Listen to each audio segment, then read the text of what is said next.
നീ എൻ സ്വന്തം ഭാഗം 27. ഞാൻ നീ വന്നിട്ടേ അവിടെ നിന്ന് പോകൂ എന്ന് പറഞ്ഞ ശ്രീദേവിൻ്റെ മുഖമായിരുന്നു.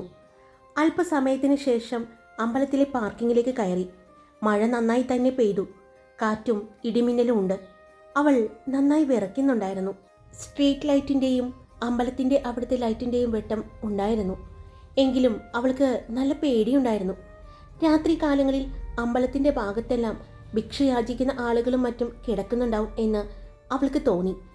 അവൾ പാർക്കിങ്ങിൽ വണ്ടി വെച്ച് ചുറ്റും നോക്കിയപ്പോഴാണ് ഒരു മരത്തിനടിയിലായിട്ട് ഇട്ടിരിക്കുന്ന ഒരു ആഡംബര കാറ് കണ്ടത്. അത് ശ്രീദേവിൻ്റെ ആണെന്ന് അവൾക്ക് മനസ്സിലായി. അവൾ കാറിനടുത്തേക്ക് നടന്നു. നടക്കുമ്പോഴും മഴ നന്നായി അവളെ നനയ്ക്കുന്നുണ്ടായിരുന്നു. അതിനൊപ്പം തന്നെ കാറ്റും ഉണ്ടായിരുന്നു. കാറിൻ്റെ അടുത്തേക്ക് ചെന്നതും പെട്ടെന്ന് ഒരു ഇടി മിന്നി. ആ മിന്നലിൻ്റെ വെളിച്ചത്തിൽ അവൾ കാറിലിരുന്ന് തന്നെ നോക്കുന്ന ശ്രീദേവിനെ വ്യക്തമായി കണ്ടു. അവനും അവളെ കണ്ടു. കാറിൻ്റെ ഡോറ് തുറന്ന് ശ്രീദേവ് പുറത്തേക്കിറങ്ങി. അവൻ്റെ മുഖം ദേഷ്യം കൊണ്ട് വലിഞ്ഞു മുറുകിയിരുന്നു. രണ്ടുപേരെയും നനയിച്ചുകൊണ്ട് മഴ ശക്തമായി പെയ്തിരുന്നു. ശ്രീദേവ് പതിയെ അവളുടെ അടുത്തേക്ക് വന്നു. അവളുടെ ശരീരം നന്നായി വിറകൊള്ളുന്നുണ്ട്. മുഖത്തൂടെ ഒലിച്ചിറങ്ങുന്ന മഴവെള്ളത്തിലൂടെ അവൾ അവനെ തന്നെ നോക്കി നിന്നു. അവനും അവളിൽ തന്നെ നോക്കിക്കൊണ്ടാണ് അടുത്തേക്ക് വരുന്നത്. ഇതുവരെ കാണാത്ത ഒരു മുഖഭാവമായിരുന്നു അപ്പോൾ ശ്രീദേവിന്. അവൻ അവളുടെ അടുത്തേക്ക് വന്നു നിന്നു. അവളുടെ കണ്ണുകളിലേക്ക് നോക്കി. അവളുടെ കൈകൾ കയ്യിലിരുന്ന ഫോണിൽ മുറുകി. അവളുടെ ചുണ്ടുകൾ വിറകൊണ്ടു. അപ്പോഴും അവൻ്റെ കണ്ണുകൾ അവളുടെ കണ്ണുകളിൽ തന്നെയായിരുന്നു. എപ്പോൾ വരാനാണ് ഞാൻ നിന്നോട് പറഞ്ഞത്? അവൻ ചോദിച്ചു. ഒന്നും മിണ്ടാനാവാതെ അവൾ അവൻ്റെ മുഖത്ത് തന്നെ നോക്കി നിന്നു. ചോദിച്ചത് കേട്ടില്ലേ? എപ്പോൾ വരാനാ ഞാൻ നിന്നോട് പറഞ്ഞതെന്ന്. ശബ്ദം അല്പം കടുപ്പിച്ചാണ് അവൻ ചോദിക്കുന്നത്. രാവിലെ വിറയ്ക്കുന്ന ചുണ്ടുകളോടെ അവൾ പതിയെ പറഞ്ഞു. എന്നിട്ട് ഇപ്പോഴാണ് നിനക്ക് വരാൻ തോന്നിയത്? എന്തു പറ്റി? ഞാൻ നിന്നെ കാണാതാകുമ്പോൾ തിരിച്ചു പോകുമെന്ന് കരുതിയോ നീ? അവൻ അവളുടെ കണ്ണുകളിലേക്ക് തന്നെ നോക്കി ചോദിച്ചു. അവൻ്റെ കണ്ണുകളിൽ അപ്പോൾ ദേഷ്യമാണെന്ന് അവൾക്ക് തോന്നി. അവൾ ഒന്നും മിണ്ടാതെ നിൽക്കുന്നത് കണ്ടതും വീണ്ടും അവൻ ചോദിച്ചുകൊണ്ട് അവളുടെ തോളിൽ പിടിച്ചു. ചോദിച്ചിട്ട് കേട്ടില്ലേ? ഞാൻ നിന്നെ കാണാതെയാവുമ്പോൾ തിരിച്ചു പോയിക്കൊള്ളുമെന്ന് കരുതി അല്ലേ? എന്നാ തെറ്റി. നീ കണ്ടിരിക്കുന്ന ശ്രീദേവ് അല്ല ഞാൻ. എല്ലാവരും കരുതുന്നത് പോലെ ഒരുപാട് സംസാരിക്കാത്ത ശാന്തശീലനായ ഒരു ശ്രീദേവ്. എന്നാ അല്ല, അങ്ങനെയല്ല ഞാൻ. എനിക്ക് മറ്റൊരു മുഖം കൂടിയുണ്ട്. ആ ശ്രീദേവ് ഇതുവരെ ആരുടെ മുന്നിലും തോറ്റിട്ടില്ല, തോൽക്കുകയുമില്ല. ഒരു കാര്യം വിചാരിച്ചിട്ടുണ്ടെങ്കിൽ അത് നടത്തിയിട്ടേ പിന്മാറൂ. അവൻ പറയുമ്പോൾ അവളും അവൻ്റെ കണ്ണുകളിലേക്ക് നോക്കി. അവൻ്റെ മുഖഭാവം കണ്ണുകളുടെ ഭാവവും ശ്രദ്ധിക്കുകയായിരുന്നു. ശരിയാണ്, എപ്പോഴും ശാന്തമായി ചെറു പുഞ്ചിരി നൽകിക്കൊണ്ടിരിക്കുന്ന ആളെയല്ല ഇപ്പോൾ കണ്ണുകളിലെല്ലാം തീ പാറുന്നത് പോലെ. ആ കണ്ണുകളിലേക്ക് തന്നെ നോക്കാൻ പറ്റാത്തതുപോലെ അവൾക്ക് തോന്നി. അപ്പോഴും അവൻ അവളുടെ തോളിൽ തന്നെ പിടിച്ചിട്ടുണ്ട്. പറ, നീ എന്താ വരാതിരുന്നത്? എന്തായിരുന്നു നീ ഉദ്ദേശിച്ചത്? അവൻ വീണ്ടും ചോദിച്ചു. അവൾ മിണ്ടാതെ നിൽക്കുന്നത് കണ്ടതും അവൻ്റെ ഒരു കൈ അവളുടെ കവിളിൽ കുത്തിപ്പിടിച്ചുകൊണ്ട്, നിന്റെ വായിൽ നാക്കില്ലേ? എത്ര നേരമായി ഞാൻ നിന്നോട് ചോദിക്കുന്നു, എന്താ നീ വരാതിരുന്നത്? എന്തെങ്കിലും കാരണം നിനക്ക് പറയാനുണ്ടോ? അവൻ ചോദിച്ചു. അവളുടെ കണ്ണുകൾ നിറഞ്ഞൊഴുകി. പക്ഷേ ആ മഴയിൽ അത് കളർന്നു പോയിരുന്നു. അവൾക്ക് കവിള് വേദനിക്കുന്നുണ്ടായിരുന്നു. അപ്പോഴാണ് അവളുടെ കയ്യിലെ ഫോൺ റിങ് ചെയ്യുന്നത്. റിങ് ചെയ്യുന്ന ശബ്ദം കേട്ട് ശ്രീദേവ് അവളുടെ കയ്യിലെ ഫോണിലേക്ക് നോക്കി. ഈ സമയത്ത് ആരാണ് അവളുടെ ഫോണിലേക്ക് വിളിക്കുന്നത് എന്ന ഒരു സംശയത്തോടെ അവൻ നോക്കി. അപ്പോഴും അവനെ തന്നെ നോക്കി നിൽക്കായിരുന്നു ദക്ഷ. അപ്പോഴേക്കും ഫോൺ റിങ് ചെയ്ത് തീർന്നിരുന്നു. നിനക്ക് ഞാൻ നിന്നോട് ഇഷ്ടം പറഞ്ഞത് ഒരു തമാശയായിട്ടാണോ തോന്നിയത്? അവൻ വീണ്ടും ചോദിച്ചു. ഞാൻ തമാശ പറയില്ല. വെറുതെ ഒരു കാര്യവും ഈ ശ്രീദേവ് ഇതുവരെ പറഞ്ഞിട്ടില്ല. നടത്തിയെടുക്കാൻ പറ്റും എന്ന് ഉറപ്പുള്ള കാര്യങ്ങളെ ശ്രീദേവ് പറയാറുള്ളൂ, ആഗ്രഹിക്കാറുള്ളൂ. അത് നീയാണെങ്കിലും മറ്റെന്താണെങ്കിലും. ഞാൻ ഇവിടെ ഇരുന്ന് കുറേ നേരം കഴിയുമ്പോൾ നിന്നെ കാണാതാകുമ്പോൾ തിരിച്ചു പോകും എന്ന് നീ കരുതിയല്ലേ? അത്രയ്ക്ക് വലിയ സംഭവമാണോ നീ? അവൻ ചോദിച്ചു. ഇല്ല, ഈ ശ്രീദേവ് ഒരുപാട് പെൺകുട്ടികളെ കണ്ടിട്ടുണ്ട്. എന്നോട് ഇഷ്ടം പറഞ്ഞു വന്നിട്ടുണ്ട് ഒരുപാട് പേര്. എൻ്റെ കൂടെ അഭിനയിച്ചിട്ടുണ്ട്, നിന്റെ ചേച്ചിയടക്കം. പക്ഷേ അവരോടൊന്നും തോന്നാത്തൊരിഷ്ടം എനിക്ക് നിന്നോട് തോന്നിയത് കൊണ്ടാണ് ഞാൻ നിനക്ക് വേണ്ടി സമയം കണ്ടെത്തിയതും ദേ ഇവിടെ വന്ന് രാവിലെ മുതൽ കാത്തിരുന്നതും. നിന്നെ ഇവിടെ വരുത്തി, നിന്നെ ഇവിടെ കണ്ടിട്ട് ഞാൻ ഇവിടെ നിന്ന് പോകുകയുള്ളൂ. അത് എത്ര ദിവസം കഴിഞ്ഞാണെങ്കിലും തീരുമാനിച്ചിരുന്നു ഞാൻ, അവൻ പറഞ്ഞു. വീണ്ടും അവളുടെ കയ്യിലെ ഫോൺ റിങ് ചെയ്തതും അവൻ വേഗം അവളുടെ കയ്യിൽ നിന്നും ആ ഫോൺ പിടിച്ചു വാങ്ങി. ഫോൺ എറിയാൻ പോയപ്പോഴാണ് അതിലെ നമ്പർ അവൻ ശ്രദ്ധിക്കുന്നത്. ആ നമ്പർ അവൻ തിരിച്ചറിഞ്ഞതും അവൻ ഫോണിലേക്കും അവളിലേക്കും ഒന്ന് നോക്കി. പിന്നെ ഫോൺ ചെവിയിലേക്ക് വെച്ചു. ദക്ഷ, നീ എവിടെയാണ്? നീ ശ്രീദേവിനെ കണ്ടോ? എന്താ നീ മിണ്ടാത്തത്? ഇവിടെ നിന്നും ഒന്നും കേൾക്കാത്തത് കൊണ്ട് വിശ്വം വീണ്ടും ചോദിച്ചു. വെപ്രാളത്തോടെ ചോദിക്കുന്ന വിശ്വത്തിന്റെ ശബ്ദം കേട്ടതും ശ്രീദേവ് ദക്ഷയെ നോക്കി. അപ്പോഴും തൻ്റെ മുഖത്തേക്ക് കണ്ണുവിടാതെ നോക്കി നിൽക്കുന്ന അവളെ കണ്ടു. അവളുടെ കണ്ണുകൾ രണ്ടും ചുവന്ന് കലങ്ങിയിരിക്കുന്നു. ചുണ്ടുകൾ വിറയ്ക്കുന്നുണ്ടായിരുന്നു. ദേഹമെല്ലാം നനഞ്ഞ് ഒട്ടിയിരിക്കുന്നു. മുടിയെല്ലാം നനഞ്ഞ് വെള്ളം അവളുടെ ശരീരത്തിലൂടെ ഒലിച്ചിറങ്ങുകയാണ്. അപ്പോഴും ഇടിയും മിന്നലും ഉണ്ട്. നീ എവിടെയാണ്? ശ്രീദേവിനെ കണ്ടില്ലേ? അല്ലെങ്കിൽ നീ പറയ്, ഞാൻ അങ്ങോട്ട് വരാം, വിശ്വം പറഞ്ഞു. നീ ഇങ്ങോട്ട് വരണ്ട, അവൾ എൻ്റെ കൂടെയുണ്ട്. ശ്രീദേവിൻ്റെ ശബ്ദം കേട്ടതും വിശ്വം ഫോണിലേക്ക് നോക്കി. പിന്നെ വീണ്ടും ചെവിയിലേക്ക് ഫോൺ വെച്ചു. എടാ, അവളെ നീ കണ്ടോ? അവൾക്ക് കുഴപ്പമൊന്നുമില്ലല്ലോ? വിശ്വം ചോദിച്ചതും അവൻ നെറ്റി ചൊളിച്ചുകൊണ്ട് അവളെ നോക്കി. അവൾക്ക് എന്ത് കുഴപ്പം? വന്നിട്ടുണ്ട് എന്നെ കാണാൻ. ഇത്രയും നേരം ഞാൻ അവളെ ഇവിടെ കാത്തിരിക്കുമ്പോൾ അവൾ വന്നിരിക്കുകയാണ് ഈ രാത്രി. ഞാൻ പോയോ എന്നറിയാൻ വേണ്ടിയായിരിക്കും, ശ്രീദേവ് പറഞ്ഞു. എടാ ശ്രീദേവ്, അങ്ങനെയല്ല. എന്നെ ബാനു വിളിച്ചിട്ടുണ്ടായിരുന്നു. ഞാൻ സ്റ്റുഡിയോയിലായിരുന്നു. ഇപ്പോൾ റെക്കോർഡിംഗ് കഴിഞ്ഞ് ഞാൻ വീട്ടിലേക്ക് ഇറങ്ങാൻ പോകുമ്പോഴാണ് ഫോൺ കണ്ടത്. അവരുടെ ഒരുപാട് മിസ്ഡ് കോളുകൾ ഉണ്ടായിരുന്നു. അപ്പോൾ തന്നെ ബാനുവിനെ ഞാൻ തിരിച്ചു വിളിക്കാൻ പോകുമ്പോൾ ബാനുവിൻ്റെ കോള് എനിക്ക് വന്നു. നിന്നെ വിളിച്ചിട്ട് കിട്ടുന്നില്ല എന്നും ദക്ഷ നിന്നെ കാണാൻ വന്നിരിക്കുകയാണെന്ന് എല്ലാം പറഞ്ഞു. ഈ പാതിരാത്രിയെ എന്ന് ചോദിച്ചപ്പോഴാണ് പറഞ്ഞത്.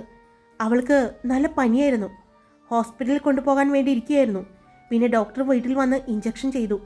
റെസ്റ്റിലായിരുന്നു. ശരണ്യെ നിന്നെ വിളിച്ചിട്ട് എടുക്കുന്നില്ല എന്നും സെറ്റിലേക്ക് നീ ചെന്നിട്ടില്ല എന്നും അറിഞ്ഞപ്പോൾ നീ ഇവിടെ കാത്തിരിക്കുന്ന കാര്യം അവൾ ഓർത്തത്. വീട്ടിൽ ആരും അറിയാതെ ആ പനിയും വെച്ചാണ് ആ പെങ്കുച്ച അങ്ങോട്ട് വന്നിരിക്കുന്നത് നിന്നെ കാണാൻ. അത് കേട്ടതും ശ്രീദേവ് ഞെട്ടലോടെ അവളുടെ മുഖത്തേക്ക് നോക്കി. അപ്പോഴും കണ്ണിമ വെട്ടാതെ തന്നെ നോക്കി നിൽക്കുകയാണ് പെണ്ണ്. എടാ, ഒരുപാട് മഴ നനയ്ക്കില്ലേ? നീ വേഗം അവളോട് വീട്ടിലേക്ക് വരാൻ പറ. വീട്ടുകാർ ആരെങ്കിലും അറിഞ്ഞാൽ അത് പ്രശ്നവും. നിനക്ക് നാളെ സംസാരിച്ച പോരെ? വിശ്വം ചോദിക്കുന്നുണ്ട്. എന്നാൽ ശ്രീദേവ് ഒന്നും കേൾക്കുന്നുണ്ടായിരുന്നില്ല. അവൻ വേഗം ഫോൺ കട്ട് ചെയ്തുകൊണ്ട് ഫോൺ പോക്കറ്റിലേക്ക് ഇട്ടുകൊണ്ട് അവളുടെ അടുത്തേക്ക് ചേർന്നു. പനിയായിരുന്നോ? ഞാൻ അറിഞ്ഞില്ല, സോറി. അവൻ അവളുടെ മുഖത്തേക്കും അവളുടെ കണ്ണുകളിലേക്കും എല്ലാം നോക്കി. അപ്പോഴും അവളുടെ ചുണ്ടുകൾ വിറയ്ക്കുന്നുണ്ട്. പെട്ടെന്ന് സ്വബോധത്തിലേക്ക് വന്നതുപോലെ ശ്രീദേവ് അവളെ ചേർത്ത് പിടിച്ചുകൊണ്ട് കാറിലേക്ക് നടന്നു. അവൾ നന്നായി തളർന്നിരിക്കുകയാണെന്ന് അപ്പോൾ അവന് തോന്നി. അവൻ അവളെ ഡോറ് തുറന്ന് കാറിലേക്ക് ഇരുത്തി. പിന്നെ വേഗം വന്ന് അവനും ഡ്രൈവിംഗ് സീറ്റിലേക്ക് കയറി. അപ്പോഴും കാറിൽ അങ്ങനെ തന്നെ മുന്നിലേക്ക് നോക്കിയിരിക്കുന്ന അവളെ കണ്ടപ്പോൾ അവന് വല്ലാത്ത സങ്കടം തോന്നി. ഇത്രയും നേരം ഉണ്ടായിരുന്ന ദേഷ്യം മാറി. അവിടെ വാത്സല്യമോ അല്ലെങ്കിൽ സ്നേഹമോ എന്തൊക്കെയോ വികാരങ്ങൾ നിറയുന്നത് പോലെ അവന് തോന്നി. ദക്ഷ, അവൻ വിളിച്ചതും അവൾ അവൻ്റെ മുഖത്തേക്ക് ഒന്ന് നോക്കി. അപ്പോഴും തലമുടിയിൽ നിന്നും വെള്ളം അവളുടെ മുഖത്തേക്ക് ഒഴുകി ഇറങ്ങുന്നുണ്ട്. വേഗം ശ്രീദേവ് ഡ്രൈവിംഗ് സീറ്റിൽ നിന്നും ഇറങ്ങി. ബാക്കിലെ ഡിക്കി തുറന്നു. ഒരു ബാഗുമായി മുന്നിലേക്ക് വന്നു. വേഗം അതിൽ നിന്നും 2 ടവൽ വലിച്ചെടുത്തുകൊണ്ട് ബാഗ് പുറകിലെ സീറ്റിലേക്ക് വെച്ചുകൊണ്ട് ടവൽ അവൾക്ക് നേരെ നീട്ടി. അത് വാങ്ങാതെ അങ്ങനെ തന്നെ ഇരിക്കുന്ന അവളെ കണ്ടതും അവൻ തന്നെ ആ ടവൽ കൊണ്ട് അവളുടെ മുഖവും പിന്നെ അവളുടെ തലമുടിയും പതിയെ തുടച്ചു. അപ്പോഴാണ് അവൻ നിറഞ്ഞൊഴുകുന്ന അവളുടെ കണ്ണുകൾ കണ്ടത്. എന്ത് ചെയ്യണം, എന്ത് പറയണം എന്നറിയാതെ ഒരു നിമിഷം ശ്രീദേവും അങ്ങനെ തന്നെ അവളെ നോക്കിയിരുന്നു. പെട്ടെന്ന് അവൾ ഒരു തളർച്ചയോടെ കണ്ണുകളടഞ്ഞ് വീഴാൻ പോകുന്നത് പോലെ തോന്നിയതും അവൻ അവളെ താങ്ങി. അവൾ അവൻ്റെ തോളിലേക്ക് തളർന്ന് വീണിരുന്നു. ദക്ഷ, ദക്ഷ എന്ന് പറഞ്ഞുകൊണ്ട് അവൻ അവളെ തട്ടി വിളിക്കുന്നുണ്ട്. അവളുടെ കവളിലെല്ലാം പതിയെ തട്ടി കൊടുക്കുന്നുണ്ട്. പക്ഷേ അവൾ കണ്ണ് തുറക്കുന്നുണ്ടായിരുന്നില്ല. ഒരു നിമിഷം അവൻ്റെ നെഞ്ചിടിപ്പ് കൂടി. അവൻ നനഞ്ഞിരിക്കുന്ന അവളെയും പിന്നെ അവനെയും ഒന്ന് നോക്കി. പിന്നെ എന്തോ ഓർത്തതുപോലെ അവളുടെ ഫോൺ കണ്ടു. അവൻ ആ ഫോൺ എടുത്ത് ഏറ്റവും അവസാനം വിളിച്ച ബാനു എന്ന നമ്പറിലേക്ക് അവൻ തിരിച്ചു വിളിച്ചു. എൻ്റെ ദക്ഷ, വേഗം വാടാ, നിനക്ക് പനിയല്ലേ? മഴ നനഞ്ഞ നാളെ ഹോസ്പിറ്റലാക്കേണ്ടി വരും, അറിയാലോ. ഒരു ചെറിയ പനി വന്നാൽ മതി പെണ്ണിന്. നീ ശ്രീദേവ് സാറിനെ കണ്ടോ? എന്നെല്ലാം അവിടെ നിന്ന് ചോദിക്കുന്നുണ്ട്. ഇത് ഭാനുവല്ലേ? പെട്ടെന്ന് ശ്രീദേവിൻ്റെ ശബ്ദം കേട്ടതും അവൾ ഞെട്ടി. പിന്നെ അതേന്ന് പറഞ്ഞു. ദക്ഷ എൻ്റെ അടുത്തുണ്ട്. ആള് പെട്ടെന്ന് തളർന്നു വീണു. ശ്രീദേവ് പറഞ്ഞതും അയ്യോ, എന്നിട്ട്? ആൾക്ക് ബോധമില്ല. ശ്രീദേവ് പറഞ്ഞു. ഒരു കാര്യം ചെയ്യാം, ഞാൻ അയാളെ വീട്ടിലേക്ക് കൊണ്ടുവരാം. താൻ വന്ന് വാതിൽ തുറന്ന് തന്നാൽ മതി. എനിക്ക് ആളെ ഹോസ്പിറ്റലിൽ കൊണ്ടുപോകാൻ പറ്റില്ല. അറിയാലോ, ശ്രീദേവ് പറഞ്ഞു. അത് പറയുമ്പോൾ ശ്രീദേവിന് സങ്കടം തോന്നിയിരുന്നു. വേണ്ട, അവളെ ഇങ്ങോട്ട് കൊണ്ടുവരും. ഇവിടെ അവളുടെ മെഡിസിനും മറ്റുമുണ്ട്. അത് കൊടുത്താൽ മതി. നല്ല പനിയായിരുന്നു രാവിലെ. അതുകൊണ്ടാണ് അവൾ സാറിനെ കാണാൻ വരാതിരുന്നത്. ഇപ്പോൾ ഇത്രയും നേരമായിട്ടും സാറ് വീട്ടിലെത്തിയിട്ടില്ല എന്നറിഞ്ഞപ്പോൾ അവിടെ സാറ് കാത്തിരിക്കാനെന്ന് പറഞ്ഞു വന്നതാണ്. ഞാൻ പറഞ്ഞതാണ് ഞാനും കൂടി വരാമെന്ന്. സമ്മതിക്കാതെ പോയതാണ്. എന്തായാലും വേഗം സാറ് അവളെയും കൂട്ടി ഇങ്ങോട്ട് വാ. ഞാൻ വന്ന് ഗേറ്റ് തുറന്നു തരാം, അവൾ പറഞ്ഞു. വേണ്ട, വീട്ടിലാരും അറിയണ്ട. ഞാൻ ആളെ കൊണ്ടുവന്നോളാം എന്ന് പറഞ്ഞ് ശ്രീദേവ് ഫോൺ കട്ട് ചെയ്തുകൊണ്ട് അവളെ ഒന്ന് നോക്കി. താൻ കവിളിൽ കുത്തിപ്പിടിച്ച പാട് അവളുടെ കവിളിൽ കാണാൻ പറ്റുന്നുണ്ട്. അവനത് കണ്ടപ്പോൾ അവൻ്റെ മനസ്സ് വല്ലാതെ വേദനിച്ചു. തൻ്റെ തോളിൽ ചാരിക്കിടക്കുന്ന അവളെ അവൻ സീറ്റിലേക്ക് പതിയെ ചാരിയിരുത്തി. സീറ്റ് കുറച്ച് താഴ്ത്തി വെച്ചുകൊണ്ട് അതിലേക്ക് കിടത്തി. അവളുടെ മുഖത്തേക്ക് തന്നെ നോക്കിയപ്പോൾ അവന് വല്ലാത്ത സങ്കടം തോന്നി. നനഞ്ഞു കുതിർന്നിരിക്കുകയാണ്. അവൻ അവളുടെ അടുത്തേക്ക് താഴ്ന്നു വന്നുകൊണ്ട് അവളുടെ നെറ്റിയിൽ തൊട്ടു നോക്കി. പനിയുണ്ട്, ചൂട് കൂടിക്കൊണ്ടിരിക്കുകയാണ് എന്ന് അവന് തോന്നി. സോറി, ഞാൻ അറിയാതെ, അവൻ മയങ്ങിക്കിടക്കുന്ന അവളുടെ മുഖത്തേക്ക് നോക്കിക്കൊണ്ട് പറഞ്ഞുകൊണ്ട് അവളുടെ നെറ്റിയിൽ ഒന്ന് ചുംബിച്ചു. വേഗം ഫോണെടുത്ത് അവൻ വിശ്വത്തിനെ വിളിച്ചു. പിന്നെ വേഗം സീറ്റ് ബെൽറ്റ് ഇട്ടുകൊണ്ട് അവൻ വണ്ടിയെടുത്തു. അല്പസമയത്തിന് ശേഷം ദക്ഷയുടെ വീടിൻ്റെ മുന്നിലായി ശ്രീദേവിൻ്റെ കാറ് വന്ന് നിന്നു. ഗേറ്റ് തുറന്ന് പുറത്തേക്ക് നിൽക്കുന്ന പെൺകുട്ടിയെ അവൻ കണ്ടു. അത് ഭാനുവാണെന്ന് അവന് മനസ്സിലായി. ഭാനു വേഗം കാറിൻ്റെ കോഡ്രിയിങ് സീറ്റിലേക്ക് വന്നു. സീറ്റ് താഴ്ത്തിയിട്ടുകൊണ്ട് അതിൽ കിടക്കുന്ന ദക്ഷയെ കണ്ടതും അവൾ ഡ്രൈവിംഗ് സീറ്റിൽ ഇരിക്കുന്ന ശ്രീദേവിനെ ഒന്ന് നോക്കി.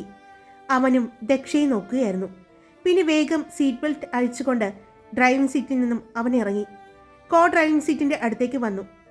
സർ, അവൾക്ക് ഇതുവരെ ബോധം വന്നില്ലല്ലോ, ഭാനു വിഷമത്തോടെ ചോദിച്ചതും ഒന്നും മിണ്ടാതെ ശ്രീദേവ് കോ ഡ്രൈവിംഗ് സീറ്റ് തുറന്നു. പക്ഷേ വളരെ പതിയെ ശ്രദ്ധിച്ച് 2 കൈകൊണ്ടും ദക്ഷയെ കോരിയെടുത്തു. അവൻ പുറത്തേക്ക് വന്നു. ഗേറ്റ് വഴി അകത്തേക്ക് കടക്കുന്നത് കണ്ടതും വേഗം ഭാനു ഡോർ അടച്ചുകൊണ്ട് ശ്രീദേവിൻ്റെ ഒപ്പം തന്നെ നടന്നു. അവൾ പതിയെ മുൻവശത്തെ വാതിൽ തുറന്നു കൊടുത്തു. മുകളിലാണ്. അവൾ വളരെ പതിയെ പറഞ്ഞതും പടികൾ കയറി ശ്രീദേവ് മുകളിലേക്ക് അവളെ കൊണ്ടുവന്നു. ഭാനു വേഗം മുന്നിൽ വന്ന് അവളുടെ റൂമിൻ്റെ ഡോറ് തുറന്നു കൊടുത്തു. റൂമിലേക്ക് കയറിയ ശ്രീദേവ് ചുറ്റും ഒന്ന് നോക്കി. അവളെ ബെഡിലേക്ക് കിടത്താതെ അവിടെയുള്ള ആ സോഫയിലേക്ക് അവൻ കിടത്തി.